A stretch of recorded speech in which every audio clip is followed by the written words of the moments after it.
Welcome to Jewish Earth Alliance and Citizens Climate Lobby Jewish Action Team, our network meeting, monthly JEA's network monthly meeting. And we will introduce Citizens Climate Lobby in a few minutes, but I wanted to welcome you all to our meeting tonight. First, I want to recognize the elephant in the room, that the last month has been disappointing to say the least. And first of all, with the, second of all, to say the least, and the EPA ruling 2 weeks ago set us back on our heels. And then the news about the reconciliation bill didn't help either. But we must remind ourselves that all social movements experience setbacks, and it is no time to give up. In fact, we must double down and persist. The book of Numbers, I didn't introduce myself. I'm Rabbi Devorah Lynn, and I'm co-chair of Jewish Earth Alliance, and I'm here in Washington, just outside Washington, DC. So in the book of Numbers, which we're reading now in the Torah in synagogue, is rife with struggle and obstructions, and we made it eventually into the promised land. So tonight I want to celebrate, the first thing I want to do is to celebrate our success in getting RAWA passed, the Recovering America's Wildlife Act, in the House. So I know that the animals appreciate it and that people who love wildlife appreciate it. So let's, Mirala, can you unmute? Mirala is my co-chair of Jewish Earth Alliance and on tech tonight. If you could unmute everyone. And I want everyone to say a loud hallelujah to our one major success this month, celebrating the Recovering America's Wildlife Act. Actually, I have my wildlife here. He's not like the grizzlies in Yosemite. He's very friendly. So are we all on? Okay, so let's say hallelujah. Hallelujah! Congratulations, we got something passed for wildlife. All All right. Yeah, please. From strength to strength, we shall go. We have to keep doubling down and continue. So here's a bit of fireworks. And you had the picture, Mirala, of the actual vote, right? In one of the slides. Do you have that?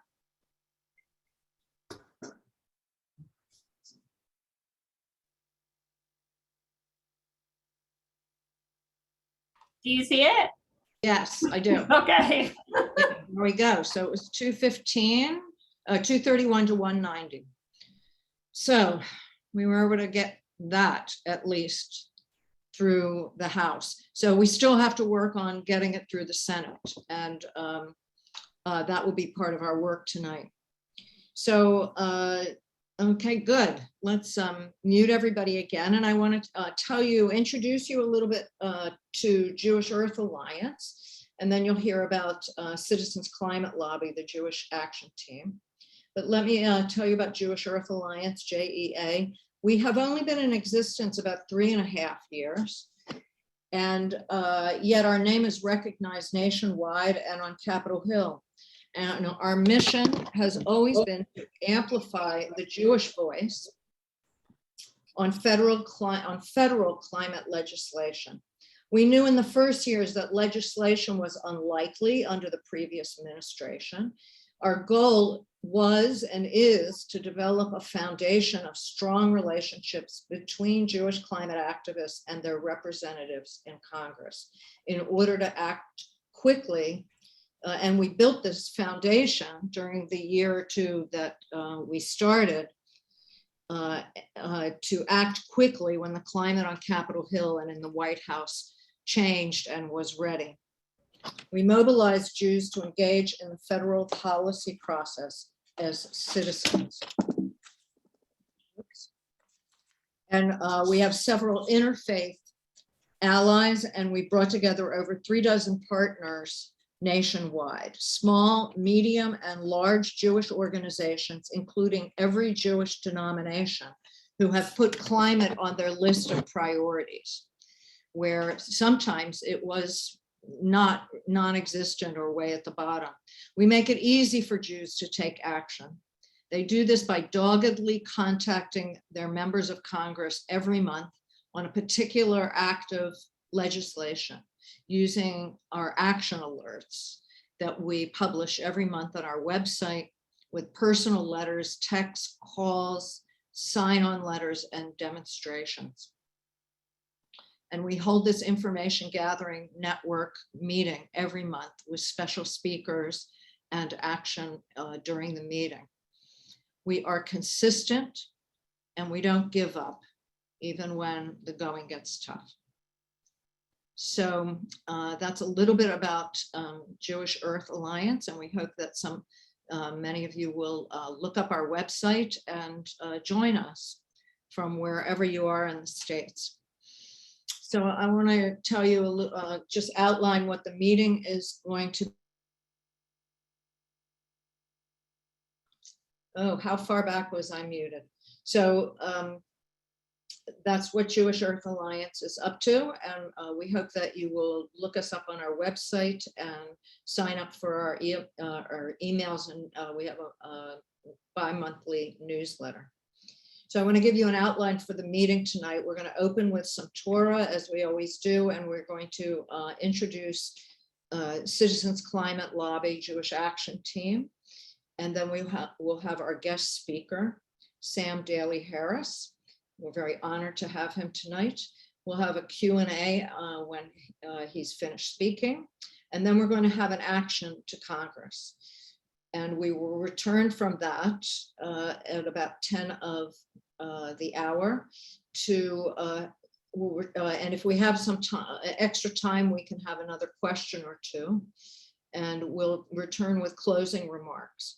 And if you would like to stay afterwards, and if our speakers are available to stay, we will be able to entertain a few more questions.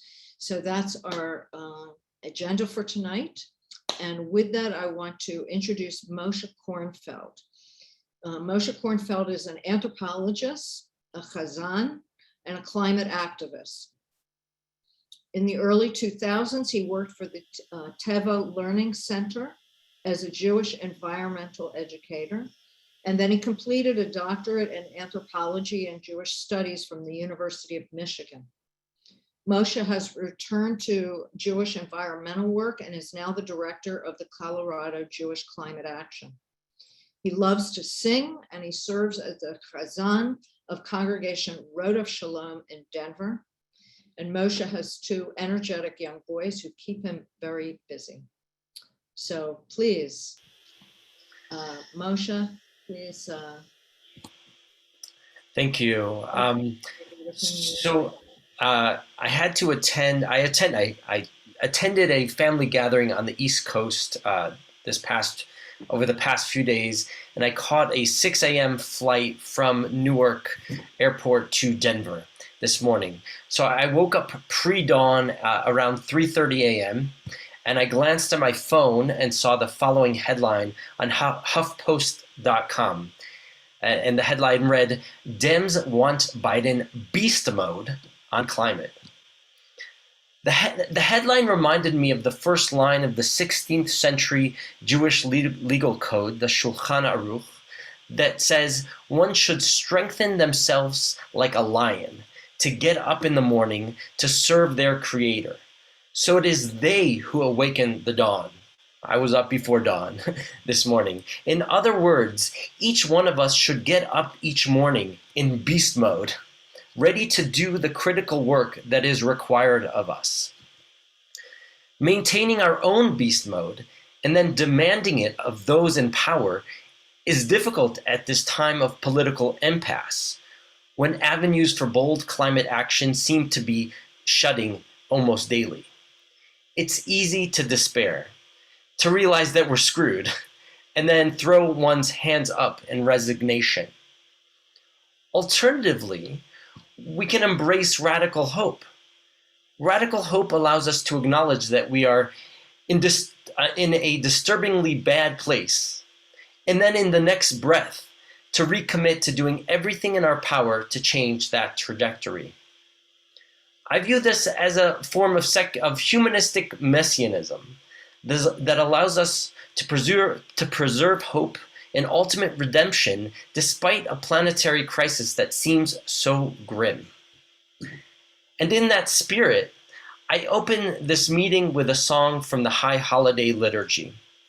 The words in Hebrew go, Simcha le'aretzecha v'sason le'irecha, v'tzmichat keren leDavid avdecha, barichat ner leven ishai meshichecha. Happiness to your land, and joy to your cities, and blossoming of the horn of David, your servant, and lengthening of the candle of the son of Yishai, your Messiah. I imagine these words to be an expression of radical hope. This melody is often accompanied by a dance that begins with the singers crouched, singing softly and tapping on the ground, like this. Simcha le'aretzecha v'sason le'irecha Simcha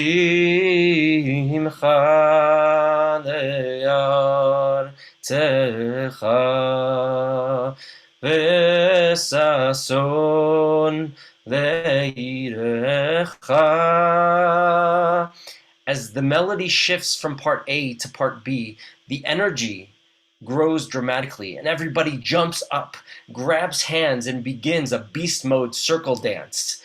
Utzemichat keren, ay leDavid avdecha, ay arichat ner leven ishai meshichecha, ay la ram bayram, ay la ram bam bam, ay la ram bam bam. Hey la la la ram by ram. Hey la la ram by bum. Hey la la ram ba ra ra ra la la la. So let's strive for radical hope and the ability to wake up like a lion, to jump up in joyous protest and demand beast mode climate action. Thank you. Amen and amen. Thank you so much, Moshe. I know I wake up like a beast, and particularly lately, before I get to do some yoga or walk in the park or something. And we've been accused a lot lately that the progressives are too nice. So we're going to have to fight this one out some more likely. Thank you so much. That was great. That was great. Now I would like to introduce Yonatan Malin.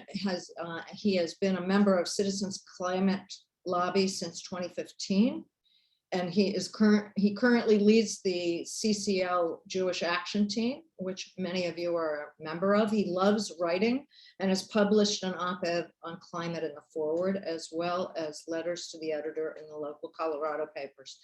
Yonatan is also Associate Professor of Music at the University of Colorado Boulder. Yonatan and his wife Diana have 2 children, age 18 and 22. Right, so please, Yonatan will introduce us to CCL, the Jewish Action Team. Thank you so much, Rabbi Dvorlin, for that kind introduction, and thank you, Moshe, for the beautiful singing. Music touches our souls in a way that nothing else can, and I think it can really bring us together for action that comes from the heart, whether that heart is the heart of a beast or whatever, however we want to call it. That was really beautiful. Thank you. So as Rabbi Devorah mentioned, I lead the Citizens Climate Lobby Jewish Action Team, and I'll introduce our speaker in just a moment, but first I wanted to say a few things about Citizens Climate Lobby and our role here today for those who are less familiar. So the mission of Citizens Climate Lobby, or CCL, is to build the political will for a livable world. And we do this by enabling breakthroughs in the exercise of personal and political power. In other words, by giving people tools and teaching them how powerful they actually are. CCL has more than 200,000 supporters and chapters in most congressional districts. In 2021, CCL volunteers published 2,706 letters to the editor on climate change. And members of Congress really pay attention to these, so that matters. In June of this year, volunteers held more than 240 meetings with members of Congress or their staff, both in person and virtually. And so that's CCL in a nutshell. Within CCL, the Jewish Action Team engages in outreach to Jewish communities, like we're doing today, and we also collaborate with other Jewish climate organizations. And so we're so pleased today to be organizing this event together with Jewish Earth Alliance. So if you're here with Jewish Earth Alliance, welcome also to CCL. If you're here with CCL, welcome also to Jewish Earth Alliance. If you're here with neither group, welcome to both. So now I'm excited to introduce Sam Daley-Harris because he's made it his life mission to teach people about their power as citizens. You have Sam's bio in the event description, so I'll just say something a little bit more personal. Sam has been a hero and an inspiration for me ever since I read about his work in 2013 in an article in the New York Times. The article, which was called Lobbying for the Greater Good, was by David Borstein, and it describes how Sam founded the organization Results, which you'll hear about more in a moment. And it's been incredibly effective in fighting world hunger. And then how the methods of Results were adapted for Citizens Climate Lobby. So I became engaged, and I feel that I've grown so much because of this article and because of Sam's work. And I know that many people in CCL feel the same way. So Sam, welcome to this joint meeting of Jewish Earth Alliance and the CCL Jewish Action Team. Thank you so much for being here, and we look forward to hearing your words on courageous activism, your power as a citizen.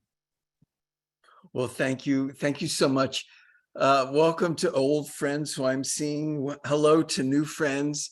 Thank you to the Jewish Earth Alliance and Citizens Climate Lobby's Jewish Action Team for hosting this event. I also want to thank from synagogues and groups that have helped get the word out. Avad Olam in Miami, Florida, Bryn Mawr Hillel, the Jewish Center of Princeton, New Jersey, where I live, Sharei Tikva in Scarsdale, New York, Congregation Bet Harerim in Davis, California, Hebrew Education Alliance in Denver, Colorado, and Temple Beth Or in Raleigh, North Carolina. Tonight, I'm going to link transformational advocacy, I'll describe that in a moment, to Rabbi Heschel's statement, quote, "Our goal should be to live a life in radical amazement. Get up in the morning and look at the world in a way that takes nothing for granted. Everything is phenomenal. Everything is incredible. Never treat life casually. To be spiritual is to be amazed." So if you're already engaged in transformational advocacy, deeper advocacy, see what you can learn from my remarks to those who are not yet engaged as advocates, especially as deep advocates. And I'm going to start with my story of self. And this was developed by a Harvard professor, Marshall Gans, whose father was a rabbi. And basically it asks this question: what happened in your life and what decisions did you make that got you to this commitment? And this is a short version of my story of self. I have a bachelor's degree and a master's degree in music, and I played percussion instruments in the Miami Philharmonic Orchestra for 12 years and taught high school music. And 42 years ago, I founded the Anti-Poverty Lobby Results. And a lot of times I'm asked, music, poverty lobby, what's the connection? And when I look back in my life, there are certain experiences that start pointing me in a different direction. I learned at high school graduation of a death of a high school fraternity brother a year younger in 1964. And 4 years later, at the time of college graduation, 1968, US Senator Robert Kennedy was assassinated. And these deaths got me to asking the questions of purpose. Why am I here? What am I here to do? What's my purpose? 9 years later, I always say I'm a little slow. I'm invited to a presentation on ending world hunger put on by the Hunger Project, 1977. And I go to this thing thinking, well, hunger's inevitable. What do I know? I'm a musician. I'm thinking, well, there are no solutions, I'm thinking, because if there were solutions, somebody would have done something by now. But as I go into this event, it's obvious right away. There's no mystery to growing food, clean water, basic health. I'm not hopeless about the perceived lack of solutions. I feel hopeless about human nature. People will just never get around to doing the things that can be done. But there's one human nature I have some control over, my own, and my questions. Why am I here? What am I here to do? So I get involved in a big way. This is the end of the story. In 1978 and 1979, I speak to 7,000 high school students, classroom by classroom.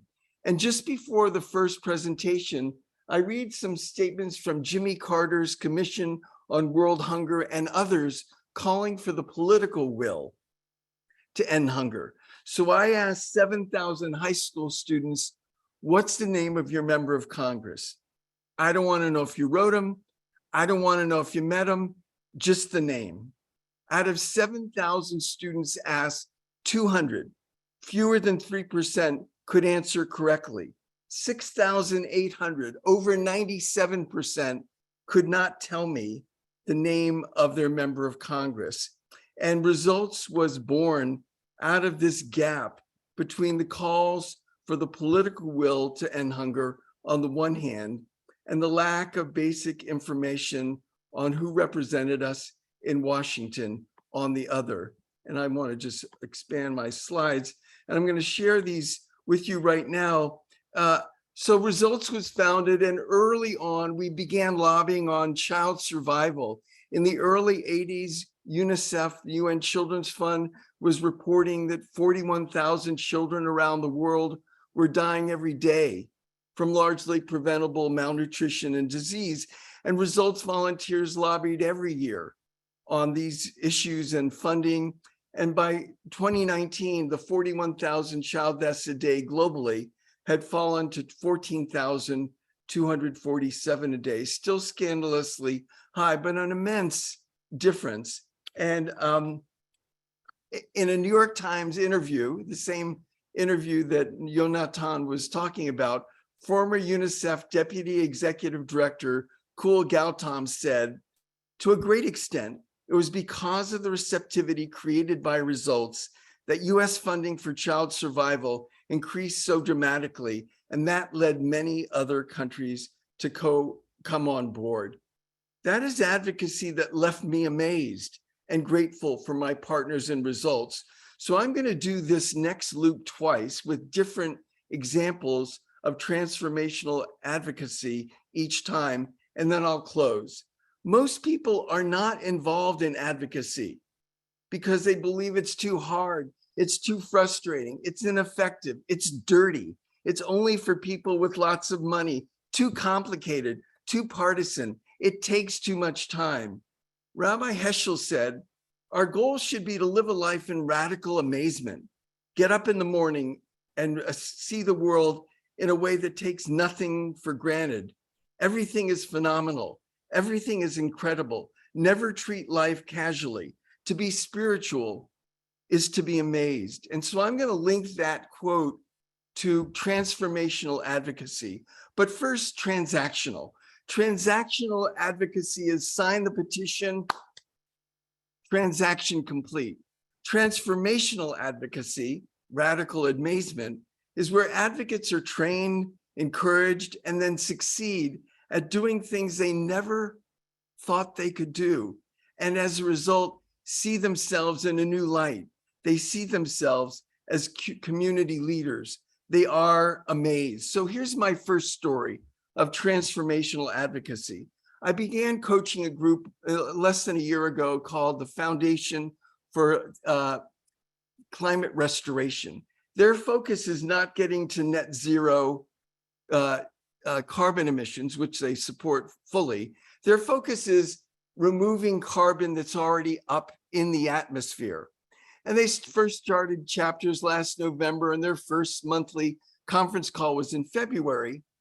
And I was coaching their grassroots victory person. And he said to me, we had 4 meetings. He's in Seattle. We had 4 meetings with state elected officials, 2 state reps and 2 state senators. And one of the state reps is chair of the Committee on Energy and Environment. And he knew everything about climate change, but he barely heard of carbon dioxide removal. And he asked our chapter to brief him and his committee staff on carbon dioxide removal. And I said, wait a minute, you had 4 meetings with elected officials. Had you ever met with an elected official before that? No, I never had. Had you ever written an elected official before that? No, I never had. Had you ever called an elected official before that? No, I never had. I said, put that in the story. Let people know you've never done this before. And he ended his story like this. It was kind of mind-blowing that we were going to brief the committee chair and his staff, and our chapter was just a few months old. That's transformational advocacy, doing something you'd never done before or never thought you could do. And as a result, see yourself in a new light. See yourself as a community leader. You're amazed. So how do you engage in transformational advocacy? Advocacy that leaves you amazed. First, you have to find an organization that's committed to dissolving your sense of powerlessness. That's an organization that builds chapters and brings advocates together for a monthly conference call, enrollment, and building community. Second, you have to find an organization that's committed to providing you with new skills. That's an organization that provides ongoing training and key asks of elected officials. And third, find an organization that encourages you to move out of your comfort zone. That's right. Confidence grows when you're encouraged to do things you thought you couldn't do, and then surprise or amaze yourself when you make it happen. You want an organization that can help you move out of your comfort zone over to where the magic happens, to where you're amazed. And organizations that do that include Citizens Climate Lobby, the Foundation for Climate Restoration, the Jewish Earth Alliance, Results on Ending Poverty, Global and Domestic, Friends Committee on National Legislation on Peace and Ending Endless Wars, and Catholic Relief Services, another of the groups that I coach on ending global poverty. Now, Mirla, if you will put that instruction in the chat, here are opportunities for engagement. You can write me at sam@civiccourage.org. It'll be in the chat.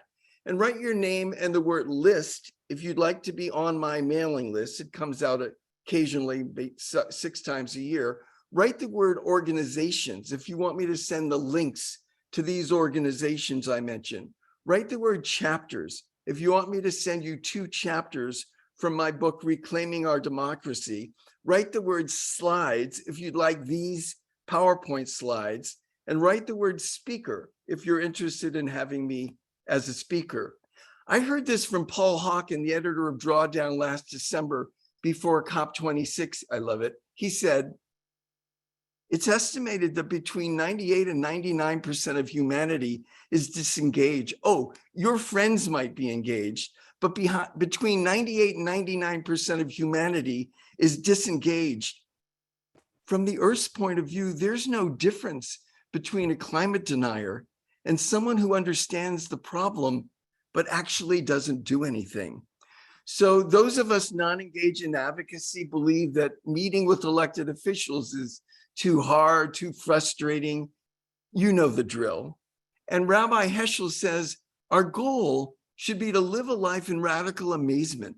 Get up in the morning and look at the world in a way that takes nothing for granted. Everything is phenomenal. Everything is incredible. Never treat life casually. To be spiritual is to be amazed. And again, I'm saying transformational advocacy is a kind of radical amazement where advocates are trained, encouraged, and then succeed at doing things they never thought they could do. And as a result, they see themselves in a new light. They see themselves as community leaders. They are amazed. And here's my second story of transformational advocacy. I was coaching a group and their focus was getting money out of politics. And last year, the New Jersey chapter was meeting with Congressman Andy Kim. I don't know if you remember, he was the congressman on his hands and knees in the rotunda, cleaning up after the insurrection. They were meeting with his deputy chief of staff, and he was already a co-sponsor of their bill. He was already a supporter, but they wanted to move him from being a supporter up to being an advocate. So I asked if he would lead a town hall meeting on the bill he was a co-sponsor of. A week later, they got a call saying the congressman will be on the town hall meeting and he'll give your chapter 15 minutes privately before the town hall meeting. And they got 15 minutes and they thanked the congressman profusely and asked if he would write an op-ed that they would get published on Constitution Day. And he said yes. And so they kept asking the supporter to do an advocacy ask one step up. Our congressman was already a co-sponsor, already a supporter. We invited him to be an advocate. He did it. We were amazed. So how do you engage in transformational advocacy? Advocacy that leaves you amazed. First, find an organization that's committed to dissolving your sense of powerlessness. That's an organization that builds chapters. Don't forget, 98% are disengaged, builds chapters and brings advocates together for a national conference call, enrollment and building community. 2, find an organization that's committed to providing you with new skills. That's an organization that provides ongoing training and key asks of elected officials. And 3, find an organization that encourages you to move out of your comfort zone. That's right. Confidence grows when you're encouraged to do things you thought you couldn't do and surprise or amaze yourself when you do. We want to move out of our comfort zone, not always, but more often than we do, over to where the magic happens, to where we're amazed. And organizations that do that are Citizens Climate Lobby, the Foundation for Climate Restoration, Jewish Earth Alliance, Results on Global and Domestic Poverty, the Quaker Lobby, FCNL on peace, and Catholic Relief Services on ending global poverty. These opportunities for engagement, Marla, if you would put it in the chat one more time, you should write me, sam@civiccourage.org, write your name and the word list if you want to be on my mailing list. Organizations, write that word if you want me to send you links to these organizations I've mentioned. The word chapters, if you want me to send 2 chapters from my book, Reclaiming Our Democracy. The word slides, if you would like these PowerPoint slides, there'll be a bonus. There are a lot of slides I kicked out that are farther down in this. And the word speaker, if you're interested in having me as a speaker. Our goal should be to live a life in radical amazement. Get up in the morning, look at the world in a way that takes nothing for granted. Everything is phenomenal. Everything is incredible. Never treat life casually. To be spiritual is to be amazed. Thank you.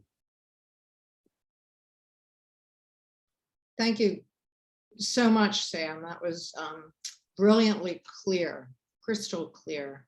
And I think these 2 organizations that are here tonight, I think that's our agenda, is to do those 3 things that you say are essential to make advocates out of people who are disengaged. And I've been amazed at how I get pushed out of my comfort zone, definitely.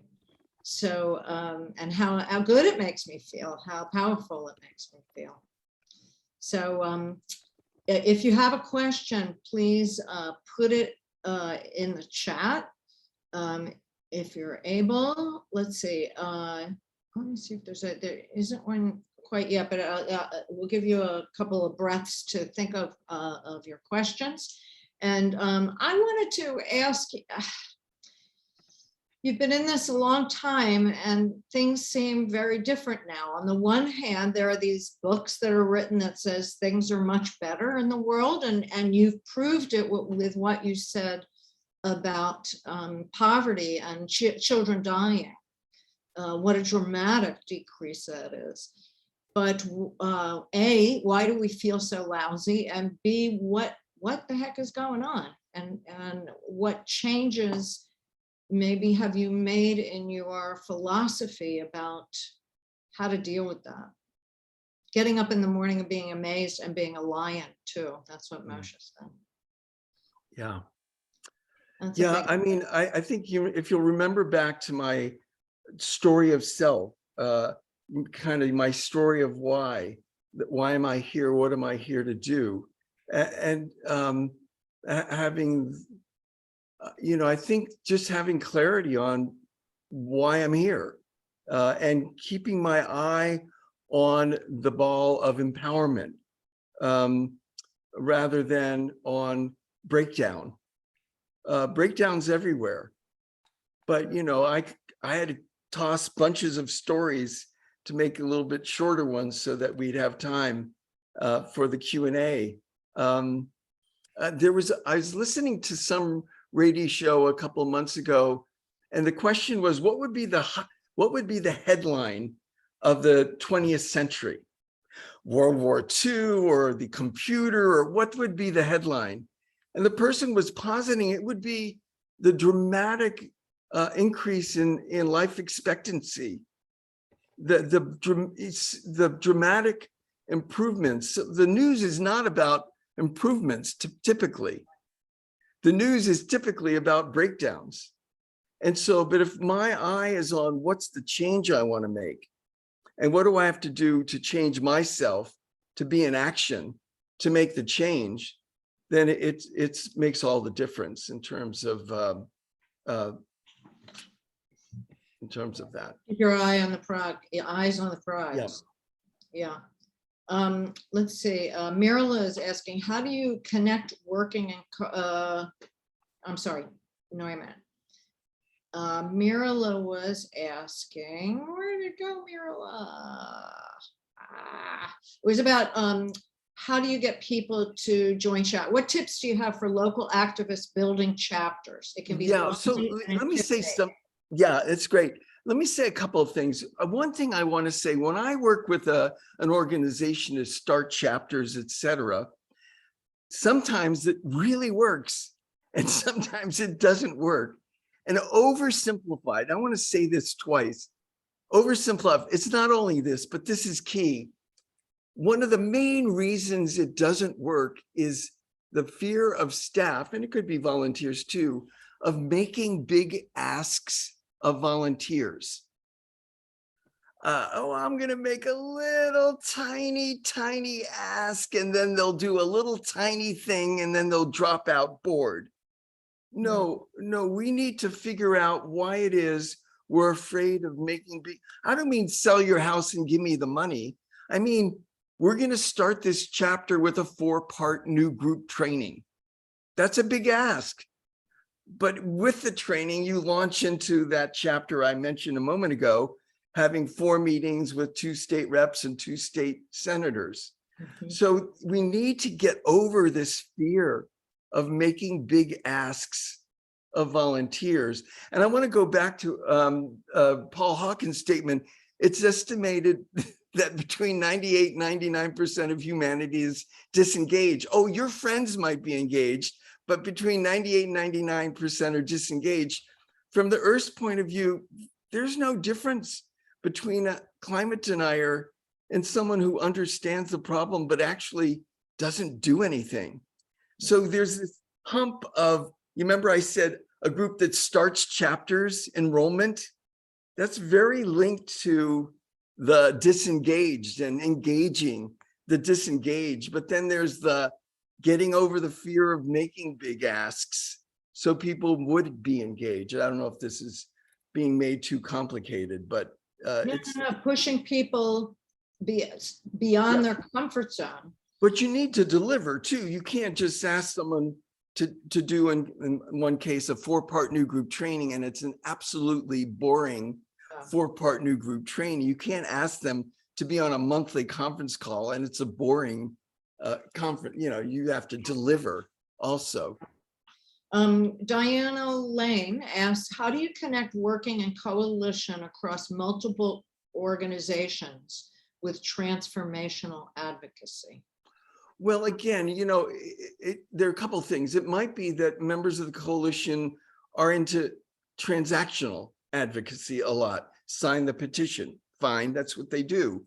So it might be that your gift to the coalition is a training on something that's deeper. So let me give you an example. I'm going to do a training next month for Rank the Vote. Rank the Vote is a coalition of 28 state groups on ranked choice voting. And I'm doing a training on letters to the editor.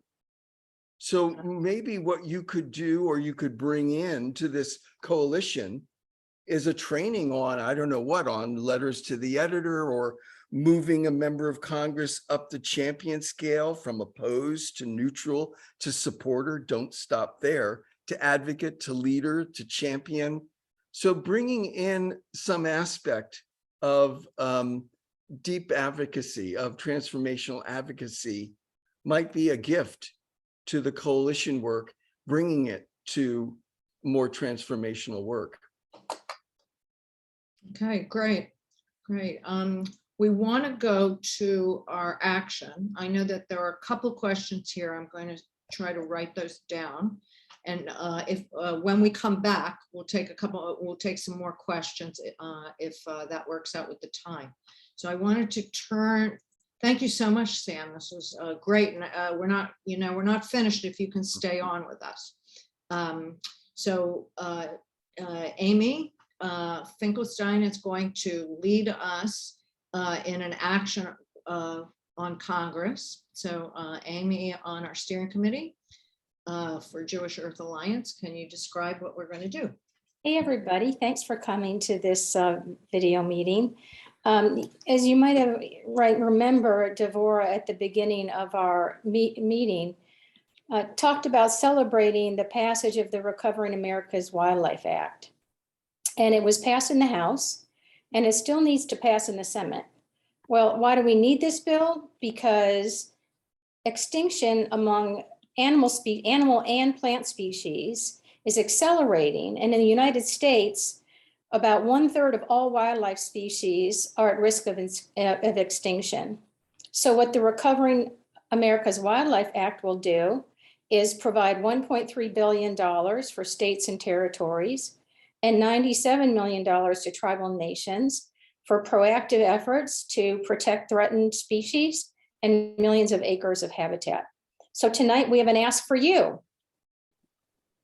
Okay. Our ask is that that tonight during our meeting, you will write a quick note to your senator and let them know that you support the act and how you do. Marilla, do you have our slides?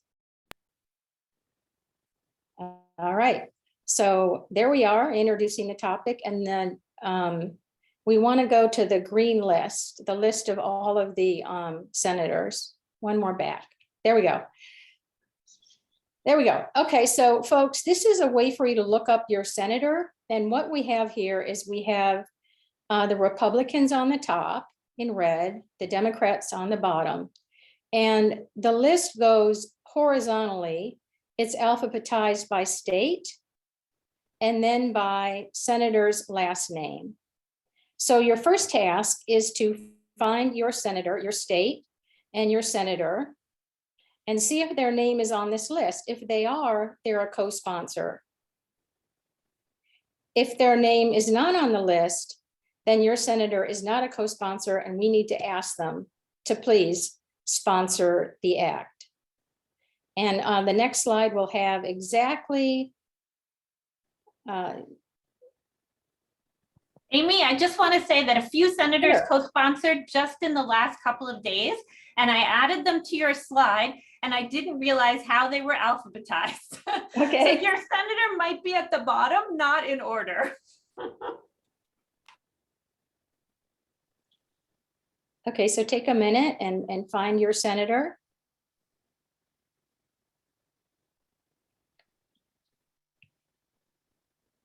Shall I go on? Sure.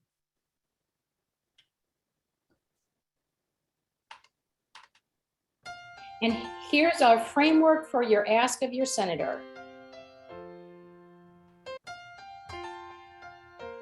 Sorry, I'm trying to learn how to do music. Okay, so this, The world sings to you. All the world sings to you. The world sings to you. All the world sings to you. The world sings to you. All the world sings to you.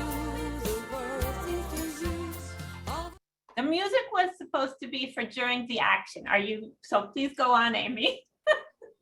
Oh, no, this is it. We are asking people to go ahead and go to your senator's website or call your senator at the following number. And this is a short message that you can give them. And please put in the chat what happens. And now we're going to give you 3 minutes, the length of this song.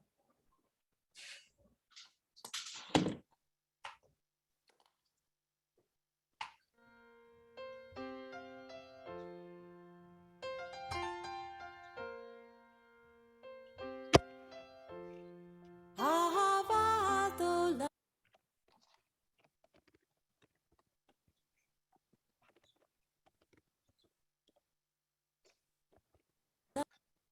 Ahavat olam. Beit Yisrael amcha ahavta.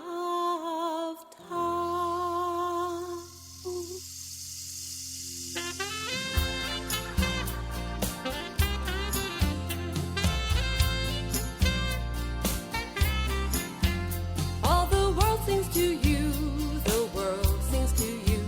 All the world sings to you, the world sings to you. All the world sings to you, the world sings to you. All the world sings to you, the world sings to you. The song of the trees when wind stirs their leaves. The song of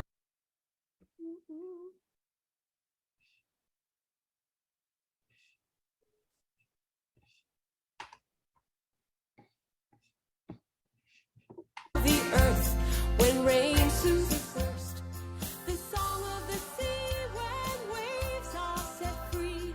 The song of the sky when hummingbirds fly.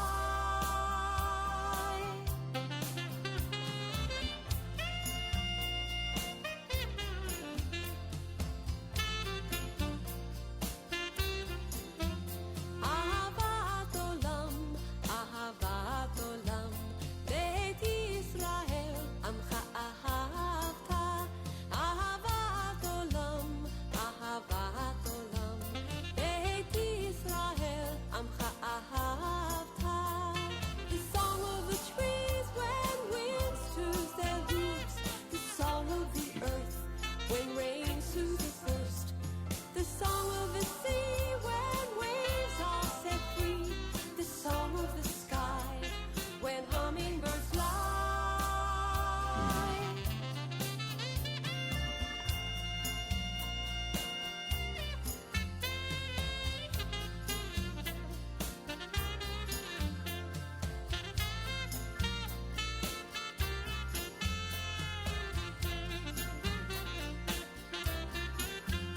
All the world sings to you, the world sings to you.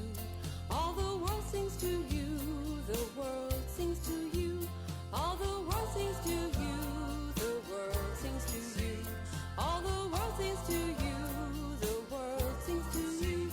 All the world sings to you, the world sings to you.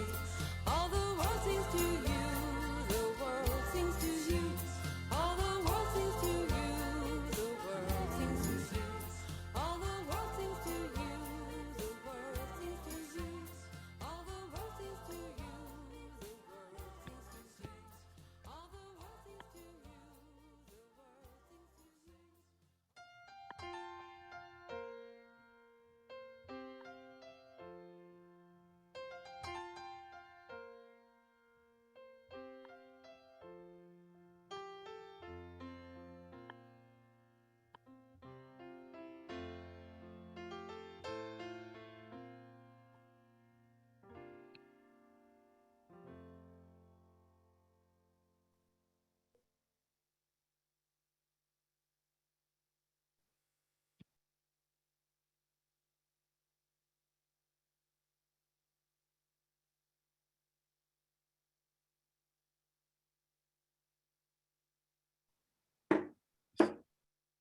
20B72.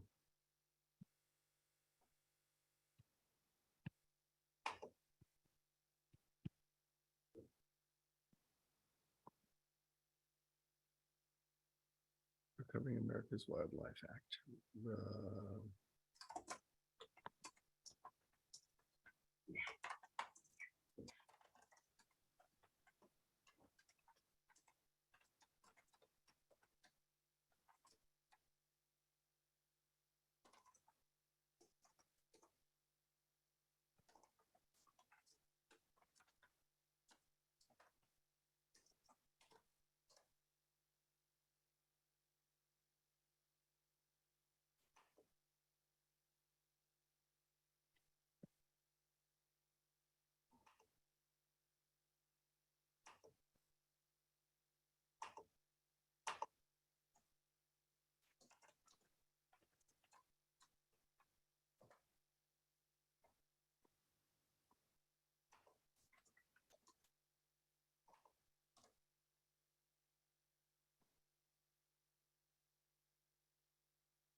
Amy, you want to close us out on the action?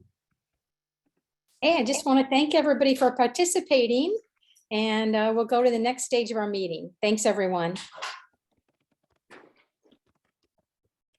Just writing what happened. Hold on one second. Called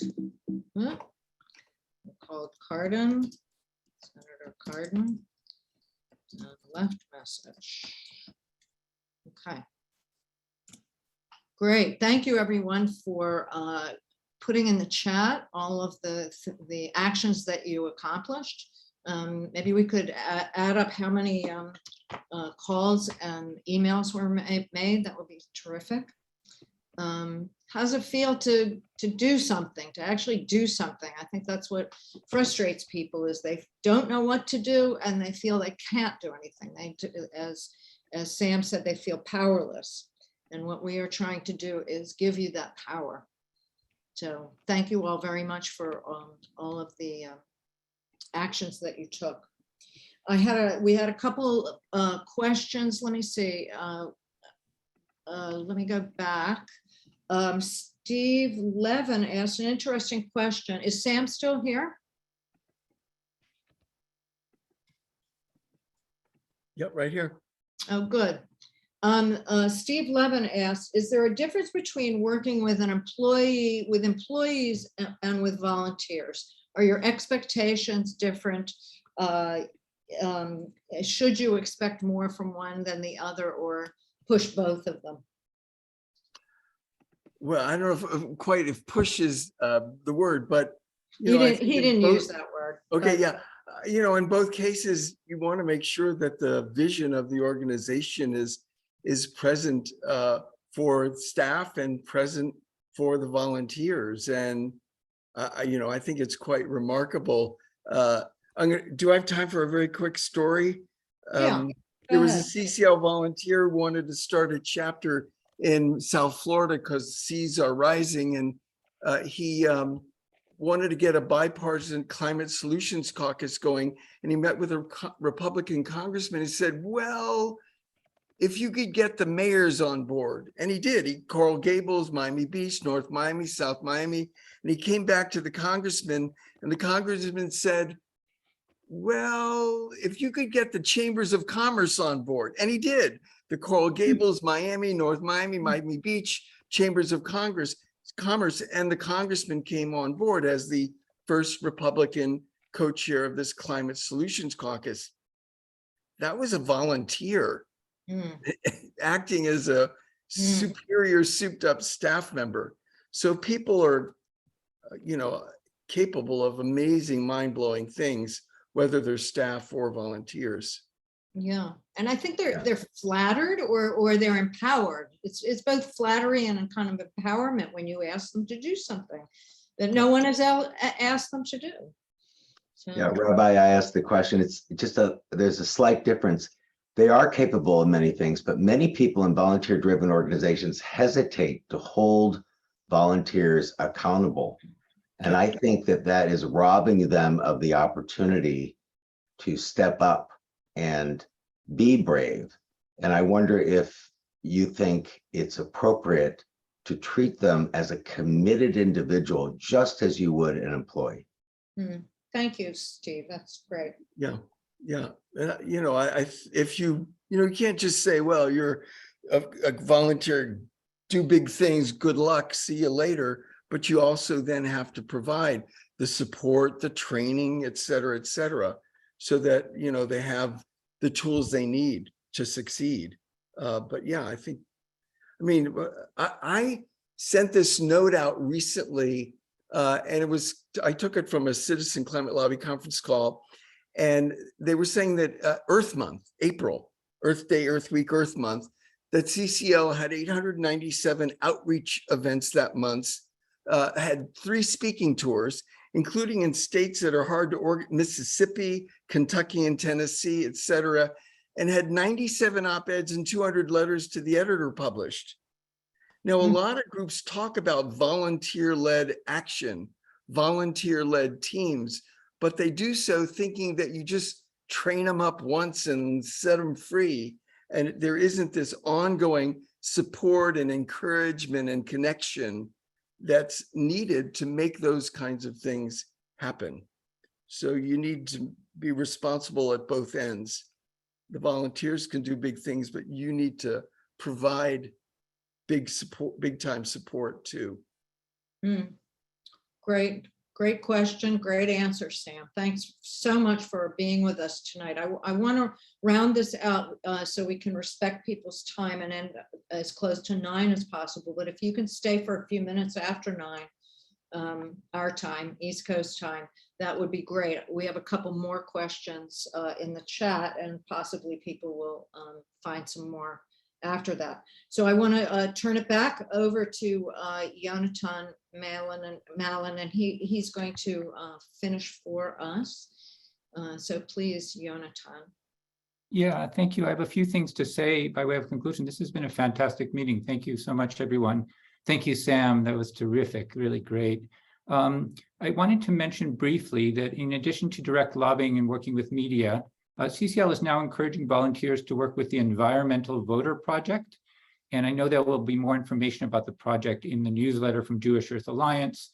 CCL folks already know about this, but it's a project that identifies environmentalists who are registered voters, but who haven't voted recently in federal elections, and encourages them to vote. And the numbers are huge. So the Environmental Voter Project estimated that 12 million environmentalists, committed environmentalists, did not vote in the 2018 midterm election. So this is discouraging, but it's a huge opportunity. So if you're interested in that, please do follow up with the Environmental Voter Project. And then I have 3 brief things to say by way of conclusion. First, I wonder, Mirala, if you wouldn't mind to once again putting the link in the chat for CCL and the Jewish Action Team, just for those who aren't familiar with us, to look us up. I'll also put my own email in the chat. So if you have questions about CCL or the Jewish Action Team, I'll do that right now. And so that was the first thing. The second thing was, again, my thanks to Sam Daley-Harris, also Moshe Kornfeld for the beautiful singing and teaching, Rabbi Devorah Lin, and everyone in Jewish Earth Alliance for collaborating with us in this program. And then I have a very brief Jewish teaching, which felt relevant to me in this moment. I know a lot of people know this teaching, but it felt meaningful. So one of the early Hasidic rabbis, Rabbi Simcha Bunim, said that each person should have two pockets. In one pocket, there should be a piece of paper that reads, "I am but dust and ashes. Va'anochi afar ve'efer." In the other pocket, there should be a piece of paper that reads, "For my sake, the world was created. Bishvili nivra ha'olam." So what would it mean to hold both of these ideas in our hands as we engage in climate action? For me, it means being aware of just how small I am in the larger scheme of things, and at the same time being aware of just how much power I actually have to make change. So that was something that came up for me in connection with today's session, and thank you so much. I'll pass it back over to Devorah. Thank you, Yonatan. It really is a really great application of that very familiar teaching that many of us have heard. I'd like to leave you all with a blessing. You know that, and I quote, Rabbi Tarfon says, "You are not obligated to complete the task, but neither are you free to desist from it," from Pirkei Avot, to desist from it altogether. And I'd like to leave you, all you activists, with a blessing. Baruch atah Adonai Eloheinu melech haolam, shenatan lanu hizdamnut litaken et haolam. Blessed are you, eternal God, ruler of the universe, for giving us the opportunity to mend the world. The opportunity, that's what we were born at this time for, to mend the world. Litaken ha'olam. Blessings to all of you. May you be well, be active, be courageous, and thank you so much for coming to our meeting tonight. We'll stay for a few more minutes afterwards and ask a few questions of Sam Daley-Harris, of our speaker tonight, if you wish. And thank you all to my speakers and to my tech people as well. Amy and Mirala, thank you so much. And to our speakers, Moshe, Yonatan, and Sam. It's been great to see you all and to meet you all as well. And thank you for your action tonight. Every bit is meaningful. All right, thank you all. Good night, have a good night. And those of you who'd like to stay on for a few minutes. So let's see. If I could just say, those staying on, if you want one more time for the engagement opportunities, the slides, the chapters, the list, the various things, I will put in the chat those items, so you can pick one or more if you're interested, and then go ahead.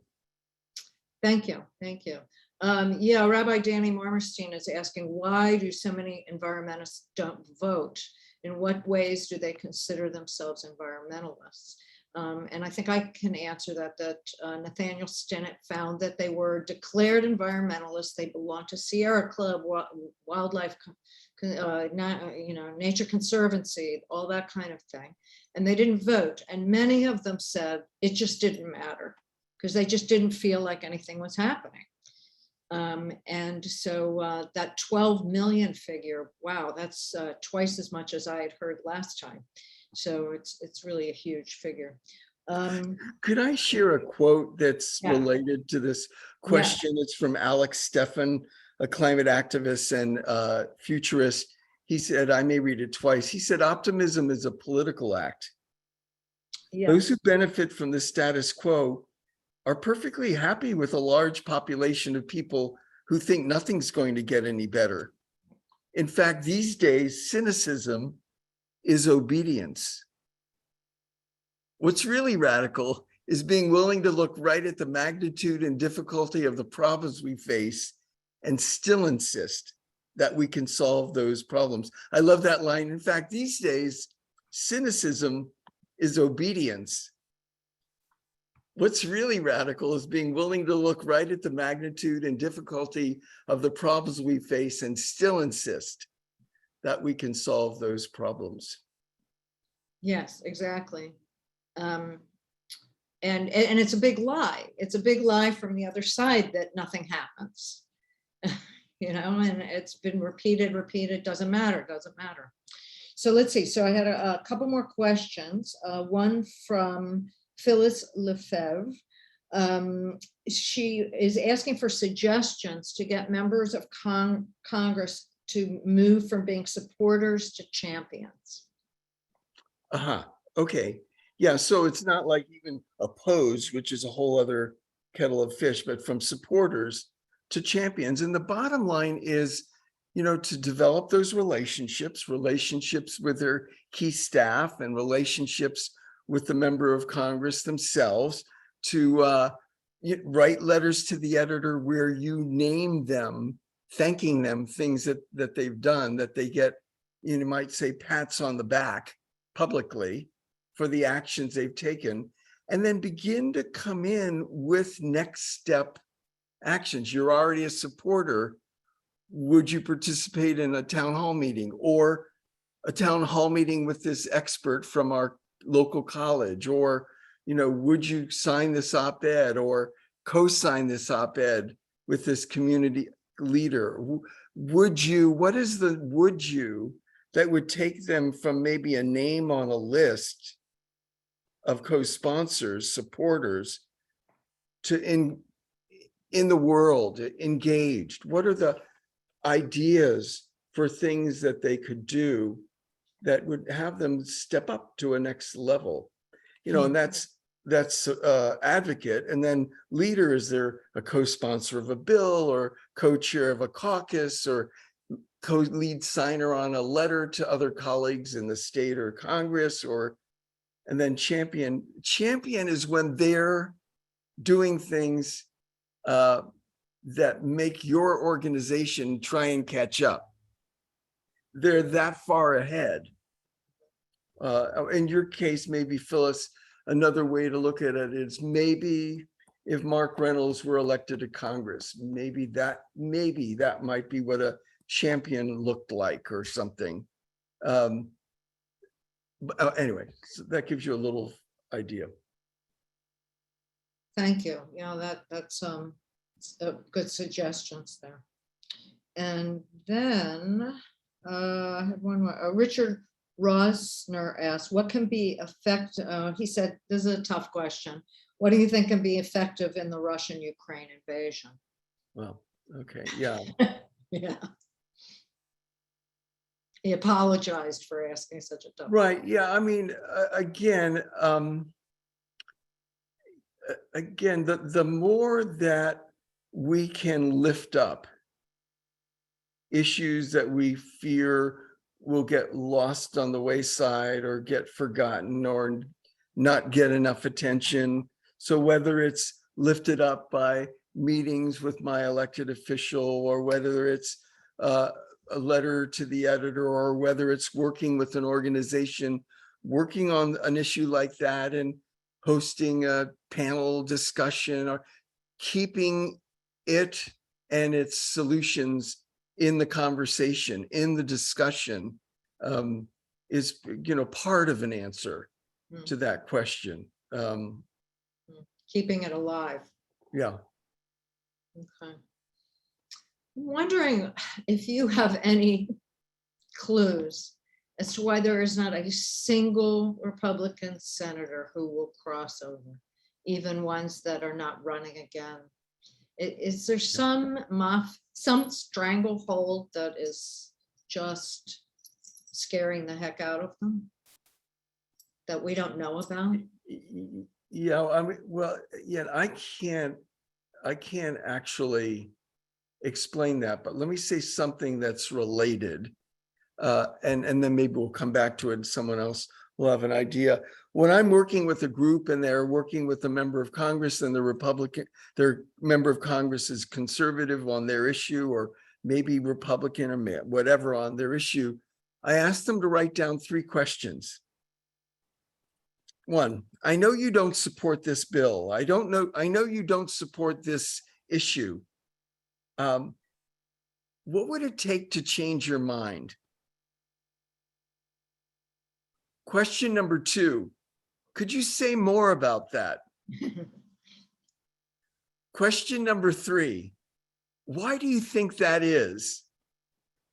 It's really an immense listening process, because people will get their first things off their mind at first, and eventually go much deeper than that. Actually, the first story I was going to tell tonight, but it took too long, was one of those examples where the member of Congress voted against famine aid for Ethiopia 3 decades ago.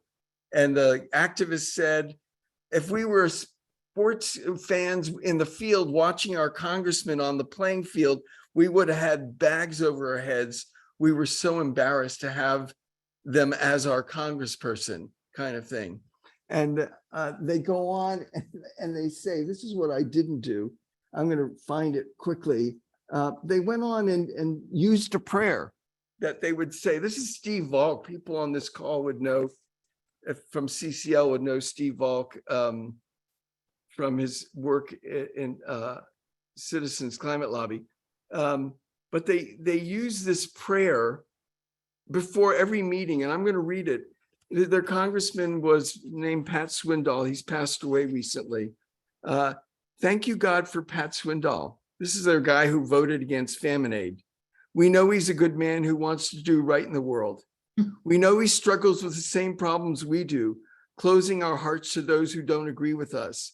There are no thoughts or feelings he's had that we haven't had, and vice versa. We pray for all of us to learn compassion for people in our country and far away, for rich and poor. We pray that Pat and we will be less frightened of each other. We pray our focus will be more to love and appreciate him and less to change him.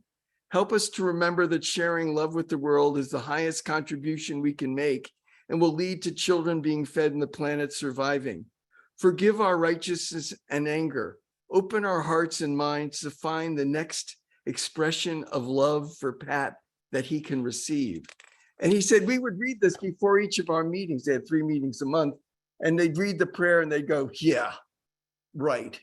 And then they'd read it the next week and they'd go, fat chance. And then they'd read it the next time and it finally sank in. And over a 2-year period, they would meet with him and they'd start educating him. He had chat with Pat sessions. They referred to it as spat with Pat because most people were arguing with the congressman, but they'd come with a handshake and a smile and some powerful information. And at the end, 2 years later, they bring in a TV and they show a video and on Microcredit, and they ask him to be a co-sponsor. And he says, I'll co-sponsor that. This is their vote against famine aid. And he said, you know, I have a column in the local paper. Do you think you could help me write a piece for my local column? We should really educate people. And they close like this. That experience changed me. I now see that everyone has the potential to do the right thing if given the opportunity. It's refreshing to see people as possibilities rather than obstacles. We were probably the only lobbying group in Georgia that could get conservative Pat Swindoll and liberal Congressman John Lewis to co-sponsor the same legislation.